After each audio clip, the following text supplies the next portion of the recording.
Argentina world കപ്പിൽ ആദ്യ മത്സരം കളിക്കാൻ തയ്യാറാകുകയാണ്. നാളെ രാവിലെ 6:30-ക്കാണ് മത്സരം നടക്കുന്നത്. അൾജീരിയയാണ് എതിരാളികൾ. അർജന്റീന അൾജീരിയ മത്സരം ഇതിനു മുമ്പ് എത്ര തവണ നടന്നിട്ടുണ്ടെന്നറിയോ? ഒരേ ഒരു തവണ. അൾജീരിയയും അർജന്റീനയും നേർക്കുനേർ വന്നിട്ടുള്ളത് ഹിസ്റ്ററിയിൽ, ചരിത്രത്തിൽ ഒരേ ഒരു തവണയാണ് ഇതിനു മുമ്പ് അവർ നേർക്ക് വന്നിട്ടുള്ളത്. അതായത് ഈ രണ്ട് ടീമിന്റെയും സീനിയർ നാഷണൽ ടീമുകൾ നേർക്കുനേർ വന്നിട്ടുള്ളത് ഒരേ ഒരു തവണയാണ്. എപ്പോഴാണെന്ന് വെച്ച് കഴിഞ്ഞാൽ 2007 ജൂൺ 5-ാം തീയതിയായിരുന്നു ഈ രണ്ട് ടീമുകളും തമ്മിൽ ഒരു ഫ്രണ്ട്ലി മത്സരം നടന്നത്. മത്സരം എവിടെയാണ് നടന്നതെന്ന് ചോദിച്ചു കഴിഞ്ഞാൽ ബാഴ്സലോണയിലാണ് നടന്നത്. അതായത് ബാഴ്സലോണയുടെ സ്പോട്ടിഫൈ ക്യാമ്പ് നൗ എന്ന് പറയുന്ന സ്റ്റേഡിയത്തിലായിരുന്നു ഈ ഒരു ഫ്രണ്ട്ലി മത്സരം നടന്നിരുന്നത്. ഈ മത്സരം അർജന്റീന 3-4 ഗോളുകൾക്ക് വിജയിച്ചു. ഏറ്റവും പ്രധാനപ്പെട്ട കാര്യം, 19 വയസ്സുകാരനായ ലയണൽ മെസ്സി മത്സരത്തിൽ അർജന്റീനയ്ക്ക് വേണ്ടി 2 ഗോളുകളാണ് സ്കോർ ചെയ്തത്. 2 ഗോളുകൾ, അതും മെസ്സിയുടെ തട്ടകമായിട്ടുള്ള ബാഴ്സലോണയുടെ ഹോം ഗ്രൗണ്ടിൽ. അപ്പൊ നമ്മൾ ഈ ഒരു വീഡിയോയിൽ നോക്കാൻ പോകുന്ന സംഭവം എന്താ വെച്ച് കഴിഞ്ഞാൽ, അൾജീരിയ എങ്ങനത്തെ ഒരു ടീമാണ്, അവരുടെ കറന്റ് ഫോം എന്താണ്, അവസാനത്തെ മത്സരങ്ങളുടെ ആ ഒരു റിസൾട്ടൊക്കെ എന്താണ് അവസ്ഥ, അവിടെ ഉള്ള, അതായത് അൾജീരിയയിലുള്ള മികച്ച താരങ്ങൾ ആരൊക്കെയാണ്, അതുപോലെ തന്നെ അർജന്റീനയുടെ നിലവിലെ ഫോമും കാര്യങ്ങളൊക്കെ നോക്കുന്നുണ്ട്. പിന്നെ അർജന്റീനയുടെ സാധ്യത ലൈനപ്പും നമ്മൾ നോക്കുന്നുണ്ട് എന്നതാണ്. അപ്പോൾ നിങ്ങളൊരു അർജന്റീന ഫാൻ ആണെങ്കിൽ വീഡിയോ ഫുള്ളായിട്ട് കാണാൻ ശ്രമിക്കുക. ഒപ്പം മറ്റ് അർജന്റീന ഫാൻസിലേക്ക് ഈ ഒരു വീഡിയോ എത്തിക്കുക. പിന്നെ ജസ്റ്റ് ചാനൽ ഒന്ന് സബ്സ്ക്രൈബ് ചെയ്തേക്കുക. നമ്മൾ ഈ ഒരു മത്സരത്തിന് ശേഷം ഈ ഒരു മത്സരത്തിന്റെ വീഡിയോ ആയിട്ട് വരുന്നതായിരിക്കും കേട്ടോ. അപ്പോൾ അർജന്റീന അൾജീരിയ മത്സരത്തെ കുറിച്ച് പറയുമ്പോൾ, വേൾഡ് കപ്പിലെ ആദ്യ മത്സരമാണ്. വേൾഡ് കപ്പിലെ ആദ്യ മത്സരം എന്ന് പറയുമ്പോൾ തന്നെ ഓർമ്മ വരുന്നത് കഴിഞ്ഞ വേൾഡ് കപ്പിലെ ആദ്യ മത്സരമായിരിക്കും അല്ലേ? അർജന്റീനയെ സംബന്ധിച്ച് കഴിഞ്ഞ വേൾഡ് കപ്പ് ഒരിക്കലും ഒരു അർജന്റീന ആരാധകരും മറക്കത്തില്ല, ഒരു വഴിയുമില്ല. വേൾഡ് കപ്പ് അർജന്റീന സ്വന്തമാക്കി. വേൾഡ് കപ്പിലെ ആദ്യ മത്സരത്തിൽ അർജന്റീന പരാജയപ്പെടുകയായിരുന്നു. അർജന്റീനയെ സംബന്ധിച്ച് കുറേ മത്സരങ്ങൾ തോൽവി എന്തെന്നറിയാതെയായിരുന്നു കഴിഞ്ഞ വേൾഡ് കപ്പിന് അർജന്റീന എത്തിയത്. അർജന്റീന എന്തുകൊണ്ടും ഈ ഒരു വേൾഡ് കപ്പ് നേടുമെന്ന് എല്ലാവരും പ്രവചിച്ച ഒരു വേൾഡ് കപ്പായിരുന്നു. അങ്ങനെ എത്തിയ അർജന്റീന വേൾഡ് കപ്പിലെ ആദ്യ മത്സരത്തിൽ കുഞ്ഞന്മാരായിട്ടുള്ള ആ ഒരു സൗദി അറേബ്യയോട് വീണു പോവുകയാണ്. അർജന്റീനയുടെ ആ ഒരു വിജയക്കുതിപ്പ് എന്ന് പറയുന്നത് വലുതാണ്.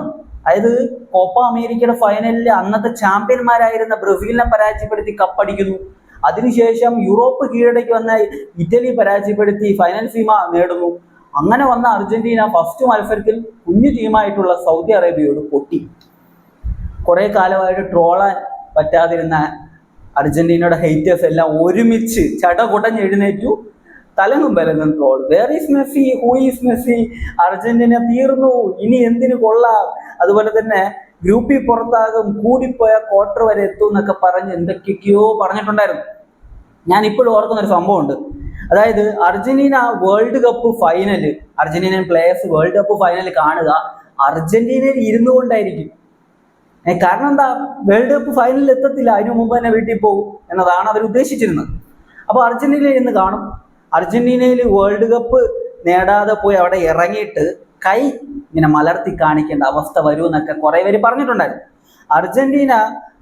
അർജന്റീനൻ താരങ്ങൾ വേൾഡ് കപ്പ് കഴിഞ്ഞു പ്ലെയിന് പോയി ഇറങ്ങി അർജന്റീനയിൽ കൈ മലർത്തി കാണിച്ചില്ല, കൈ ഉയർത്തി കാണിച്ചു വിത്ത് വേൾഡ് കപ്പും പിടിച്ച് ആ ഒരു കനക കിരീടവും പിടിച്ച് കൈ അങ്ങ് ഉയർത്തി കാണിച്ചു ലയണൽ മെസ്സി. അപ്പോൾ അതുകൊണ്ട് തന്നെ എല്ലാവരും ഓർക്കുന്നത് ഈ ഒരു അൾജീരിയ മത്സരം അർജന്റീന കളിക്കാൻ പോകുമ്പോൾ എല്ലാവരും ഓർക്കുന്നത് ഈ ഒരു സംഭവമായിരിക്കും. അർജന്റീന കഴിഞ്ഞ പ്രാവശ്യം തോൽവിയിൽ നിന്നായിരുന്നു ആ ഒരു വേൾഡ് കപ്പിലേക്ക് എത്തിയത്, ഫൈനലിലേക്ക് എത്തി കപ്പ് നേടിയത്. അപ്പൊ അതുകൊണ്ട് തന്നെ അന്നത്തെ ആ ഒരു ഫസ്റ്റ് മത്സരമായിരിക്കും എല്ലാവരും ഓർക്കുന്നത്.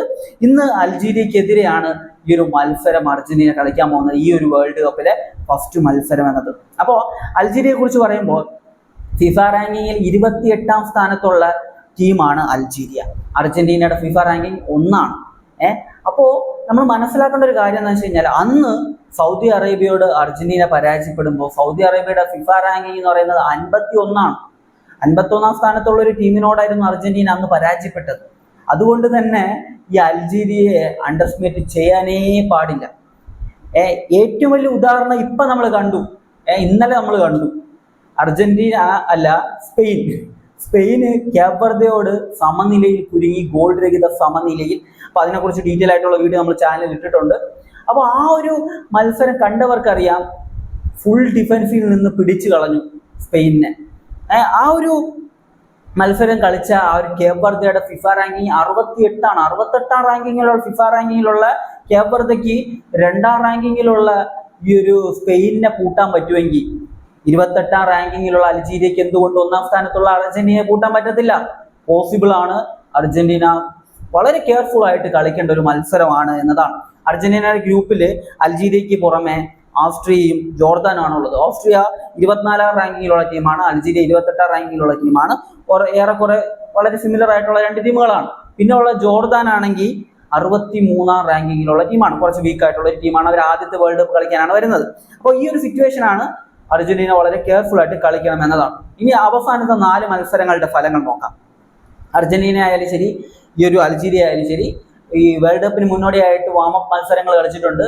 അതുമാത്രമല്ല കഴിഞ്ഞ മാർച്ചിൽ അവരുടെ 2 ഫ്രണ്ട്ലി മത്സരങ്ങൾ കളിച്ചിട്ടുണ്ട്. അപ്പൊ അതിന്റെയൊക്കെ ഫലങ്ങൾ നോക്കാം.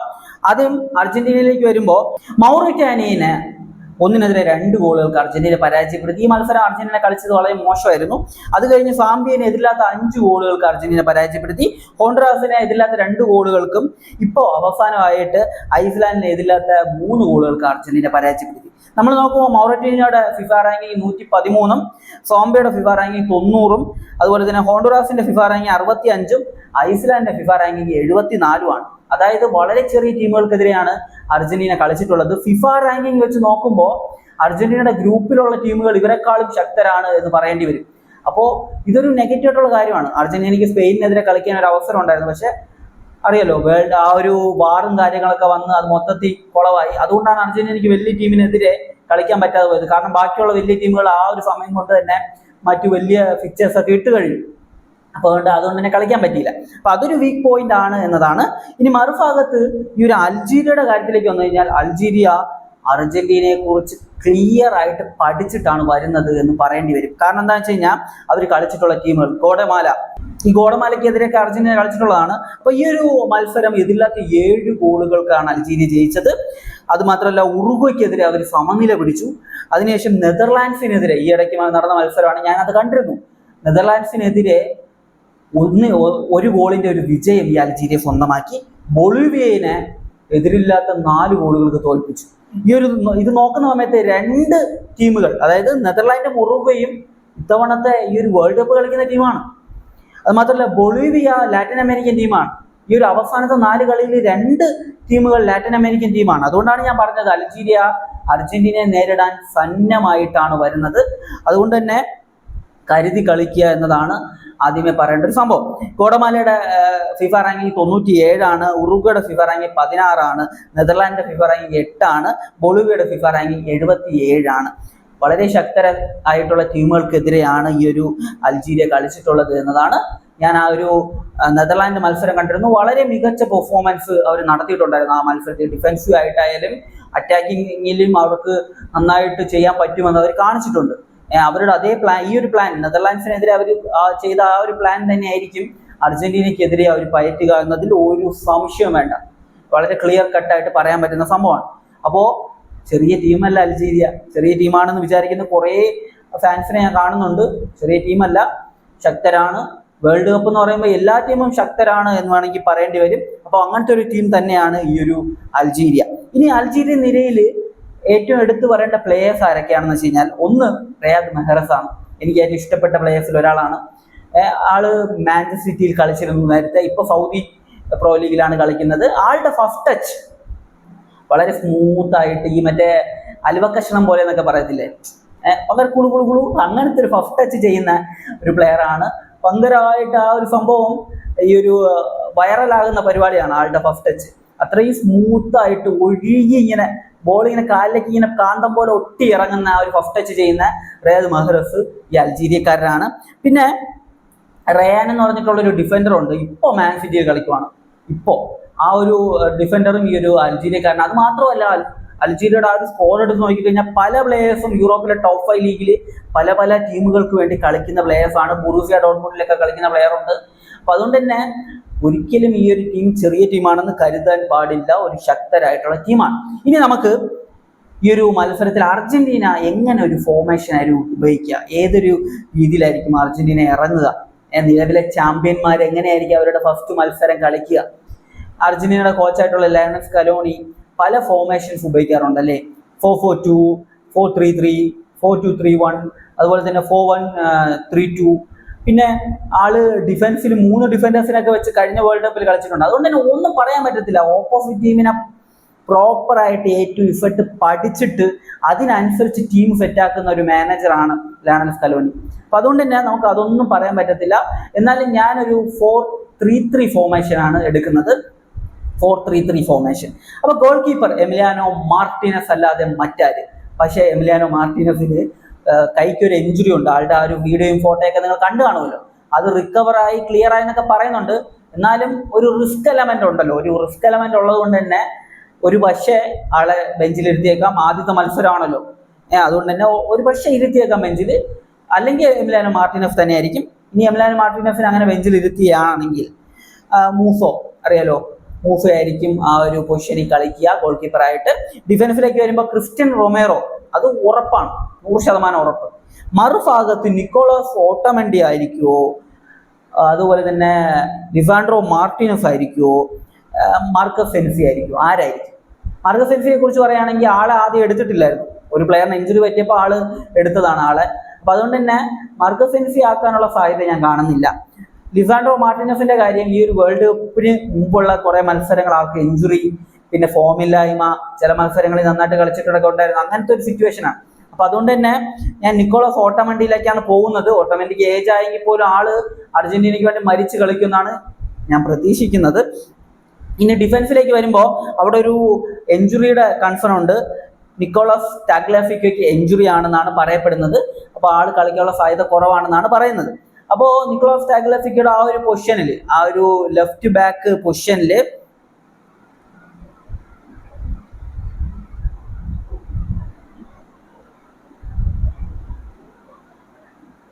ഫ്രാൻസോഡോ മെൻഡസ് ആയിരിക്കും കളിക്കാനുള്ള സാധ്യത. ആള് എത്രത്തോളം മികച്ച പെർഫോമൻസ് നടത്തുമെന്ന് എനിക്ക് അറിയത്തില്ല. ഇനി നമ്മൾ ഒരു റൈറ്റ് സൈഡിലേക്ക് വരുമ്പോൾ അവിടെ നഹുൽ മൊളീഞ്ഞ ഉണ്ട്, അതുപോലെ ഗോൺസാലോ മോണ്ടിയൽ ഉണ്ട്. മൊളീഞ്ഞ നെതർലാൻഡിനെതിരെ അടിച്ച ഗോൾ ഓർമ്മ ഉണ്ടോ? അതുപോലെ തന്നെ ആള് കിഡിലൻ ലോങ് റേഞ്ചസ് ഒക്കെ അടിക്കുന്നുണ്ട്. അത്ലറ്റിക്കുമായിട്ട് നമുക്കത് കാണാൻ പറ്റിയിട്ടുണ്ടായിരുന്നു. റയലിനെതിരെയാണെന്ന് തോന്നുന്നു ഒരു കിഡിലൻ ലോങ് റേഞ്ചർ ഉണ്ടായിരുന്നല്ലോ. അത് കിഡിലൻ പരിപാടി, കിഡിലൻ ഷോട്ടായിരുന്നു.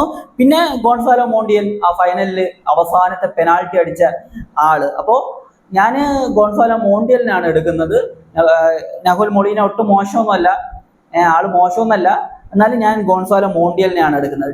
മിഡിലേക്ക് വരുമ്പോൾ 3 മിഡ്ഫീൽഡേഴ്സ്, ടോപ്പ് മിഡ്ഫീൽഡേഴ്സ്, കണ്ണും പൂട്ടി പറയാൻ പറ്റുന്ന 3 പേര് അവിടെ ഉണ്ട്. അറിയാലോ, Alexis Mac Allister, Enzo Fernandez, Rodrigo De Paul. കഴിഞ്ഞ വേൾഡ് കപ്പിലൊക്കെ കളിച്ചത് ഇവരായിരുന്നു. അപ്പൊ ഇവര് ഇറക്കാനുള്ള സാധ്യത ഉണ്ട്. പിന്നെ ഇവരെ കൂടാതെ ബെഞ്ച് സ്ട്രെങ്ത് എന്ന് പറയുമ്പോൾ കിഡിലൻ ബെഞ്ച് സ്ട്രെങ്ത് അവിടെ ഉണ്ട്. ലോസെൽസോ, പലാസിയോസ്, പരേഡസ്, ബാർക്കോ ഒക്കെ 1.5 മുതലാണ്. ആളുടെ കഴിഞ്ഞ ഗോളൊക്കെ കണ്ടതല്ലേ. അപ്പൊ അങ്ങനെ കുറെ ഓപ്ഷൻസ് അവിടെ അവൈലബിൾ ആണ്. അവരിൽ ആരെങ്കിലൊക്കെ കളിക്കാനുള്ള സാധ്യതകളും നമുക്ക് തള്ളിക്കളയാൻ പറ്റത്തില്ല. എന്നെ സംബന്ധിച്ച് Mac Allister, Enzo Fernandez, Rodrigo De Paul ആയിരിക്കും. ചിലപ്പോൾ 1-2 പ്ലേയേഴ്സൊക്കെ മാറാം. 3 പേരെ മാറ്റാനുള്ള സാധ്യത ഞാൻ കാണുന്നില്ല എന്തായാലും. ഇനി അറ്റാക്കിങ്ങിലേക്ക് വരുമ്പോൾ റൈറ്റിൽ അവിടെ മെസ്സി, അവിടെ അത് കഴിഞ്ഞ് വേറൊരു വാക്കില്ല, മെസ്സിയാണ് അവിടെ. മെസ്സിക്ക് ഇഞ്ചുറി അങ്ങനെ എന്തെങ്കിലും ഉണ്ടെങ്കിൽ മാത്രമേ ആളെ മാറ്റാനുള്ള സാധ്യത ഉള്ളൂ. അല്ലാത്ത പക്ഷം മെസ്സി തന്നെ ആയിരിക്കും. മെസ്സി 90 മിനിറ്റ് കളിക്കാനുള്ള സാധ്യതയും ഞാൻ കാണുന്നുണ്ട്. സെന്റർ ഫോർവേഡ് ആ ഒരു പൊസിഷനിൽ ജൂലിയൻ ആൽവാരസും അതുപോലെ തന്നെ ലൗറ്ററോ മാർട്ടിനസും ആണുള്ളത്. 2 കിടിലൻ സെന്റർ ഫോർവേഡ്സ്. ജൂലിയൻ ആൽവാരസ് കഴിഞ്ഞ വേൾഡ് കപ്പിൽ മികച്ച പെർഫോമൻസ് നടത്തിയപ്പോൾ ലൗറ്ററോ മാർട്ടിനസ് കഴിഞ്ഞ കോപ്പയിൽ പല മത്സരങ്ങളിലും സബ്ബായിട്ട് എത്തിയിട്ട് ആള് കോപ്പയിലെ ഒരു ഗോൾഡൻ ബൂട്ടും കൊണ്ടങ്ങ് പോയി, ഫൈനലിലടക്കം ഗോൾ അടിച്ചിട്ട്. അപ്പൊ അതുകൊണ്ട് തന്നെ ആരെ കളിപ്പിക്കുമെന്ന് എനിക്ക് അറിയാൻ മേല. പക്ഷെ ജൂലിയൻ ആൽവാരസ് ആണ് എൻ്റെ ഒരു ഫേവറേറ്റ്. അപ്പൊ ജൂലിയൻ ആൽവാരസിനെ അവിടെ വെക്കുന്നു. ഇനി ലെഫ്റ്റ് വിങ് ആണ് ഈ ഒരു അർജന്റീനയുടെ സ്ക്വാഡിൽ കുറച്ച് വീക്ക് ആയിട്ടുള്ള ഒരു പോയിന്റ് ആയിട്ട് എനിക്ക് തോന്നിയത്. ഞാൻ ആ ഒരു അർജന്റീനയുടെ അറ്റാക്കിങ്ങിനെ കുറിച്ച് സംസാരിച്ച വീഡിയോയിൽ പറഞ്ഞിരുന്നതാണ്. അപ്പോൾ ആ ലെഫ്റ്റ് വിങ്ങില് തിയാഗോ അൽമേഡയുണ്ട്, നിക്കോളാസ് ഗോൺസാലോസ് ഉണ്ട്. അപ്പോൾ തിയാഗോ അൽമേഡയ്ക്കാണ് കൂടുതൽ സാധ്യത എന്നാണ് ഞാൻ കാണുന്നത്. ഒരു പക്ഷേ സിമോണിനെ ഉപയോഗിക്കാം, ഇല്ലെങ്കിൽ നിക്കോ പാസിന് വേണമെങ്കിൽ അവിടെ ഉപയോഗിക്കാം. അങ്ങനെയുള്ള ഓപ്ഷൻസ് ഉണ്ട്. എന്തായാലും കണ്ടറിയണം. ഒന്നില്ലെങ്കിൽ തിയാഗോ അൽമേഡ അല്ലെങ്കിൽ ആ ഒരു സിമിയോണി ആയിരിക്കാം എന്നതാണ് എൻ്റെ ഒരു അഭിപ്രായം. അപ്പോൾ ഇതാണ് എൻ്റെ ഒരു 11. അപ്പോൾ അർജന്റീന ആദ്യത്തെ മത്സരം വിജയിച്ചു തുടങ്ങും എന്നതാണ് എൻ്റെ ഒരു പ്രഡിക്ഷൻ. തോറ്റു തുടങ്ങിയാൽ കപ്പും കൊണ്ട് പോകും എന്നത് എല്ലാ വേൾഡ് കപ്പിലും നടക്കണമെന്നില്ലല്ലോ. കഴിഞ്ഞ വേൾഡ് കപ്പിൽ നടന്നു, ഈ വേൾഡ് കപ്പിൽ നടക്കണമെന്നില്ല. വിജയിക്കുക, അതാണ് ഏറ്റവും ഇമ്പോർട്ടൻറ്റ്. കാരണം ആദ്യത്തെ 2 മത്സരം ജയിച്ചു കഴിഞ്ഞാൽ ഓൾറെഡി ക്വാളിഫൈ ആയി.